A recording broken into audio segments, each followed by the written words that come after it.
अस्सलाम वालेकुम students, welcome to Study Hacks Academy. और मैं आपके साथ हूँ स्टडी हैक्स एकेडमी का मेंबर और आपका इंस्ट्रक्टर। तो स्टूडेंट्स, जैसा कि अब आप लोग 9th में आ चुके हैं, तो 9th में आप लोग मेरे साथ इंशाल्लाह पढ़ेंगे केमिस्ट्री, 9th की केमिस्ट्री। तो स्टूडेंट्स, ये जो बोर्ड की क्लास होती है, क्योंकि 9th और 10th की जो क्लास है ये बोर्ड की क्लास होती है, ये पिछली क्लासेस से टोटली डिफरेंट होती है। और पिछली क्लासेस में आपका जो सिलेबस होता है उसे 3 हिस्सों में डिवाइड किया जाता है। आपके 3 बार एग्ज़ाम लिए जाते हैं जो कि स्कूल खुद कंडक्ट करवाता है। लेकिन जो बोर्ड की क्लासेस होती हैं इनका ना डिफरेंट होता है बिल्कुल। इसके अंदर आपकी सिलेबस की कोई डिवीज़न नहीं होती और यानी पूरी बुक होती है, और लास्ट में जाके बिल्कुल बोर्ड के एग्ज़ाम्स होते हैं, बोर्ड के पेपर होते हैं। तो आप मेरे साथ पढ़ेंगे 9th क्लास की केमिस्ट्री। तो 9th क्लास की केमिस्ट्री के अंदर सबसे पहले हम देखते हैं इसकी पेयरिंग स्कीम। तो जो इसका पेपर बनता है ना, वो according to this pairing scheme बनता है। मींस के इसकी डिवीजन किस तरह से होती है, इसके अंदर नंबर्स की डिवीजन किस तरह से होती है, कितने नंबर का टोटल पेपर होता है, कितने मार्क्स के एमसीक्यूज़ होते हैं, कितने मार्क्स के शॉर्ट क्वेश्चन होते हैं और कितने मार्क्स के लॉन्ग क्वेश्चन होते हैं। तो आज के इस लेक्चर में हम सारा कुछ यही देखेंगे।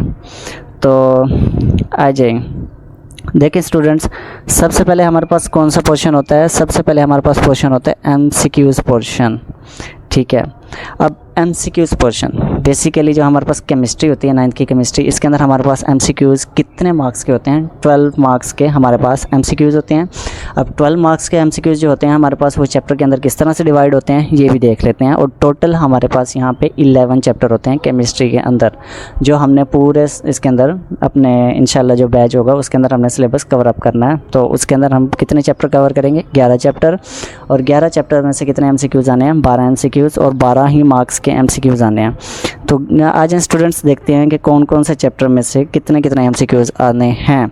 तो जिस तरह स्टूडेंट्स आप देख सकते हैं कि पहला चैप्टर है उसमें से 1 एमसीक्यूज़, दूसरा चैप्टर उसमें से 1 एमसीक्यूज़, तीसरा चैप्टर उसमें से 1 एमसीक्यूज़, चौथा चैप्टर, यानी जितने भी चैप्टर हैं हर चैप्टर में से ना 1 एमसीक्यूज़ आना है, सिवाय चैप्टर नंबर 11 के, इसमें से 2 एमसीक्यूज़ आने हैं।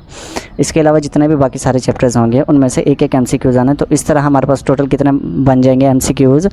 12 एमसीक्यूज़ बन जाएंगे, और टोटल कितने हो जाएंगे? 12 मार्क्स के। तो आ जाएं, उसके बाद हम चलते हैं शॉर्ट क्वेश्चंस की तरफ। स्टूडेंट्स, इसके अंदर पेपर के अंदर जो हमारे पास शॉर्ट क्वेश्चंस होते हैं उससे हम 3 सेक्शंस में डिवाइड करते हैं। 3 उसके पार्ट्स होते हैं, 3 पार्ट्स होते हैं उसके अंदर ना, उसे डिवाइड किया हुआ होता है। हर पार्ट के अंदर हमारे पास कितने क्वेश्चंस होते हैं? 8 क्वेश्चंस होते हैं। और आप में ना 8 में से कितने सेलेक्ट करने होते हैं? 8 में से 5 क्वेश्चंस करने होते हैं। तो ये देखिए, हर पार्ट में कितने क्वेश्चन होंगे? टोटल 8 क्वेश्चन होंगे। 8 में से कितने आपने करने होंगे? 5 करने होंगे। और इस तरह हर पार्ट के कितने नंबर बन जाएंगे? 2 मार्क्स का 1 शॉर्ट क्वेश्चन होता है। तो ये 5 दूनी 10, 10, 10 यानी 30 मार्क्स के टोटल हमारे पास शॉर्ट क्वेश्चंस होते हैं, जो कि 3 सेक्शंस के अंदर डिवाइड होते हैं। इसी तरह हम आके देख लेते हैं आगे के ना शॉर्ट क्वेश्चंस जो हैं उन्हें किस तरह से डिवाइड किया गया चैप्टर वाइज। तो जो हमारे पास पहला चैप्टर है उसमें से 1 शॉर्ट क्वेश्चन आना, जो हमारे पास दूसरा चैप्टर है उसमें से 2, तीसरे में से 2, जो हमारे पास चौथा चैप्टर है उसमें से 3 क्वेश्चंस आने हैं। तो इस तरह हमारे पास जो चौथा चैप्टर है वो ज़्यादा वेटेज वाला चैप्टर बन जाता है। यानी इसमें से ये आप यूँ समझ लें कि इम्पोर्टेंट है आपके लिए। अगर आप ये चैप्टर कर लेते हैं तो 3 एमसीक्यूज़, 3 शॉर्ट क्वेश्चन तो आपके इसमें से हो गए, और बाकी जो ऊपर बचते हैं तो उनमें से भी आप अटैम्प्ट करके इजीली आप अपने 5 क्वेश्चंस इजीली अटैम्प्ट कर सकते हैं। अच्छा गाइस, आ जाएं अगले उसकी तरफ, अगले सेक्शन की तरफ। तो 5वें चैप्टर में से भी 3 क्वेश्चन हैं, यानी 5वां चैप्टर भी इम्पोर्टेंट है। 6ठे में से 2 हैं, 7वें में से 1 है, और 8वें में से भी 2 हैं। ये लीस्ट इंपॉर्टेंट चैप्टर हैं, और सबसे लीस्ट जो है वो 7वां चैप्टर सबसे लीस्ट इंपॉर्टेंट है, और पहला चैप्टर, बिकॉज इसमें से 1 शॉर्ट क्वेश्चन आना, उसमें से भी 1 शॉर्ट क्वेश्चन आना। इसी तरह तीसरे सेक्शन में आ जाते हैं। तो इसमें हमारे पास 3 चैप्टर्स हैं, और 3 चैप्टर में से पहले में से 3 शॉर्ट क्वेश्चन, दूसरे में से 2, और तीसरे में से भी 3, यानी हमारे पास 9वां और जो 11वां चैप्टर है ये भी इम्पोर्टेंट हैं। अच्छा स्टूडेंट्स, आ जाएं, अब हम चलते हैं लॉन्ग क्वेश्चंस की तरफ। जो हमारे पास बोर्ड के अंदर लॉन्ग क्वेश्चंस होते हैं वो हमारे पास 3 लॉन्ग क्वेश्चन आते हैं टोटल, 3 में से 2 अटैम्प्ट करने होते हैं। बट इसके अंदर जो हमारे पास लॉन्ग क्वेश्चन होते हैं ना, उसके ना 2 पार्ट्स बने होते हैं, ए पार्ट और बी पार्ट। और ए पार्ट जो होता है वो डिफरेंट चैप्टर से आता है और जो बी पार्ट होता है वो डिफरेंट चैप्टर से आता है। और इसी तरह इनके मार्क्स की डिवीजन भी होती है, जैसा कि आप यहाँ पे देख सकते हैं। जो हमारे पास पहला जो हमारे पास लॉन्ग क्वेश्चन बनता है, क्वेश्चन नंबर 5, तो एक मिनट, क्वेश्चन नंबर 5 इसमें देखें, इसमें हमारे पास चैप्टर नंबर 1 आ जाता है और चैप्टर नंबर 2 आ जाता है। और चैप्टर नंबर 1 में से ए पार्ट आ रहा है, चैप्टर नंबर 2 में से हमारे पास बी पार्ट आ रहा है। इसी तरह जो हमारे पास ए पार्ट है वो 5 नंबर का है, जो हमारे पास बी पार्ट है वो 4 नंबर का है।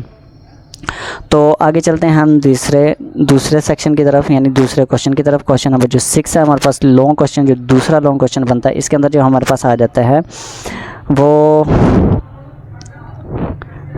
पहला जो चैप्टर बनता है वो हमारे पास बनता है चैप्टर नंबर 3, और जो दूसरा हमारे पास चैप्टर बनता है वो चैप्टर नंबर 7, यानी चैप्टर नंबर 3 का पेयर किसके साथ है, चैप्टर नंबर 7 के साथ। जो चैप्टर नंबर 1 है उसका पेयर है चैप्टर नंबर 2 के साथ। और इसी तरह हमारे पास जो तीसरा बनता है उसके अंदर चैप्टर नंबर 8 और 10 का।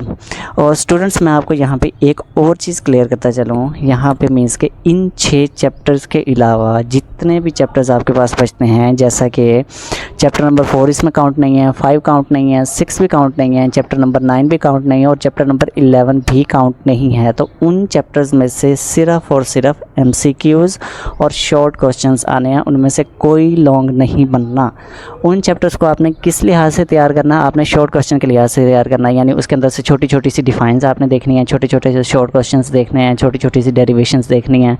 तो वो मैं आपको ना इंशाल्लाह आगे सारा कंप्लीट गाइड करूँगा, तो वो आपको बेटर पता चल जाएगा कि आपने किस तरह से करना है। तो इस तरह हमारे पास जो लॉन्ग क्वेश्चंस होते हैं वो 18 नंबर के बन जाते हैं और टोटल जो हमारे पास पेपर की वेटेज बन जाती है वो 60 मार्क्स की बन जाती है।